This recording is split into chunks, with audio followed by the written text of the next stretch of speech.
অনেক দূর থেকে জুম করে ভিডিও করা কিংবা ছবি তোলার জন্য এখনও এই S23টাই সেরা। কারণ হচ্ছে S25 আলট্রা যেটা আসছে সেটার মধ্যে কিন্তু সর্বোচ্চ আপনি 5x পর্যন্ত অপটিক্যালি জুম করতে পারবেন, কিন্তু এই S23 আলট্রার মধ্যে আপনি অপটিক্যালি 10x পর্যন্ত জুম করতে পারবেন। যার কারণে কিন্তু এখন পর্যন্ত S25 আলট্রার চেয়েও এইটার জুম কোয়ালিটিটাই বেশি বেটার। তো চলুন এটাকে একটা জুম টেস্ট করে দেখি যে এটা দিয়ে আসলে কতটুকু ভালো জুম করা যায়। আমরা যদি প্রথমে আসি, এটা হচ্ছে এর আলট্রাওয়াইড লেন্স। আলট্রাওয়াইড থেকে হচ্ছে আমরা মেইন লেন্সে শিফট করি। এটা হচ্ছে এর মেইন লেন্স।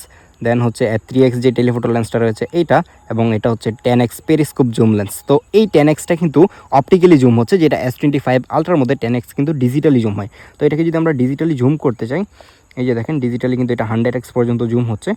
এটা 50 to 70% পর্যন্ত মোটামুটি ইউজফুল থাকে, তারপর এটা বলতে পারেন যে ইউজলেস হয়ে যায়। আমরা যদি একটু এদিকে জুম করি, এই যে দেখেন এই জায়গায় মানুষজনের বাড়িঘর দেখা যাচ্ছে, এই জায়গায় প্রাইভেসি নষ্ট হয়ে যাবে। আমরা একটু এইদিকে যাই, এইদিকে গেলে দেখা যাচ্ছে এই যে দূরে অন্য একটা এলাকা কিন্তু চলে আসতেছে। এই যে ঘরের ভিতর কী হচ্ছে না হচ্ছে দেখা যাবে।